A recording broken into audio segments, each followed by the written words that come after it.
সুপ্রিয় দর্শক, আসসালামু আলাইকুম। আপনাদের সাথে আছি আমি পুষ্টিবিদ নাহিদা আহমেদ। অনেক ছেলে পেশেন্ট এসে আসলে আমাদের কাছে কমপ্লেন করেন যে ম্যাডাম, কোন খাবারগুলো খাদ্য তালিকায় রাখলে সেটি বীর্যের ঘনত্ব বৃদ্ধি করবে বা ধাতু ঘন করতে সাহায্য করবে।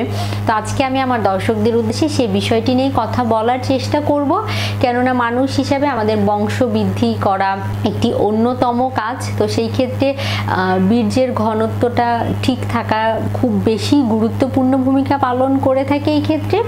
আর আপনি খাবার তালিকায় কোন কোন খাদ্য অন্তর্ভুক্ত করলে সেগুলো বীর্যের ঘনত্ব বৃদ্ধি করবে সে বিষয়টি নিয়ে আজকে কিছু বলার চেষ্টা করব। সবার প্রথমেই যদি বলতে হয়, বাদামের কথা বলতেই হবে, কেননা নিয়মিত যারা বাদাম গ্রহণ করেন, স্পেশালি বাদাম বলতে তো কাঠবাদাম, কাজু বাদাম, পেস্তা বাদাম, চীনা বাদাম, আখরোট, বিভিন্ন ধরনের বাদাম মার্কেটে অ্যাভেলেবেল। তো আসলে কোন বাদামটি রাখবেন? নিয়মিত যারা 75 থেকে 80 গ্রামের মতো আখরোট গ্রহণ করেন তাদের ক্ষেত্রে বীর্য ঘন করতে সেগুলো সাহায্য করে থাকে। খাদ্য তালিকায় রাখতে হবে ওমেগা 3 ফ্যাটি অ্যাসিড সমৃদ্ধ খাবার।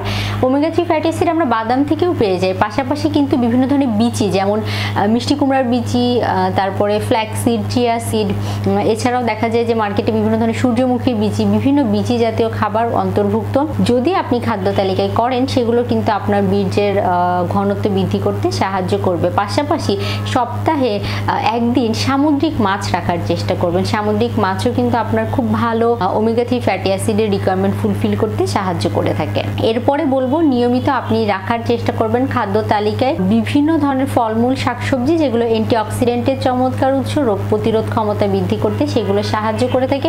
পাশাপাশি ধাতু ঘনকরণের সাথে বিভিন্ন ধরনের যেই কোরিলেটেড ফ্যাক্টরগুলো আছে সেগুলো মেনটেন করার ক্ষেত্রে গুরুত্বপূর্ণ ভূমিকা সেগুলো পালন করে থাকে। খাদ্য তালিকায় প্রোটিন সমৃদ্ধ খাবার, অবশ্যই ফার্স্ট ক্লাস প্রোটিন রাখতে হবে, যেমন কি বিভিন্ন ধরনের মাছ হতে পারে, গরুর মাংস হতে পারে, খাসির মাংস হতে পারে, মুরগির মাংস হতে পারে, বিভিন্ন ধরনের মাছের পাশাপাশি ডিম, দুধ, এগুলো কিন্তু অবশ্যই গরু, খাসি বা রেড মিট গ্রহণ করার বিষয়ে সতর্কতা অবলম্বন করতে হবে। কম তেল মশলা দিয়ে রান্না করতে হবে। এগুলো থেকে যেমন প্রোটিন পাই, পাশাপাশি এগুলো থেকে জিঙ্ক এবং সেলেনিয়াম পাই, যেগুলোও কিন্তু বীর্যের ঘনত্ব বৃদ্ধি করতে সাহায্য করে থাকে। খাদ্য তালিকায় আপনি অবশ্যই এই খাবারগুলো অন্তর্ভুক্ত করার পাশাপাশি চেষ্টা করতে হবে কম পরিমাণে ক্যাফেইন বা চা কফি অনেকেই অতিরিক্ত গ্রহণ করেন। তো চা কফি যারা অতিরিক্ত গ্রহণ করেন তাদের ক্ষেত্রে বলবো 1 থেকে 2 বারের বেশি চা কফি গ্রহণ করা যাবে না। এক্ষেত্রে কিন্তু সেগুলো বীর্যের তরলতা বৃদ্ধি করে ফেলে, সেজন্য আপনি চা কফি গ্রহণ করার বিষয়ে যথেষ্ট সতর্ক হবেন। অতিরিক্ত তেল মশলা জাতীয় খাবার গ্রহণ করা থেকে বিরত থাকতে হবে। পাশাপাশি যাদের অতিরিক্ত ওজনজনিত সমস্যা রয়েছে তাদের ক্ষেত্রে আমি বলবো অবশ্যই সতর্কতা মেনে চলতে হবে, কেননা অতিরিক্ত ওজনজনিত সমস্যার কারণে কিন্তু আপনার বিভিন্ন শারীরিক জটিলতা দেখা দিতে পারে। শারীরিক জটিলতা বা অসুখের প্রভাবেও কিন্তু অনেকের ক্ষেত্রে দেখা যায় যে বীর্যের গাঢ়ত্ব বা ঘনত্ব কমে যেতে পারে।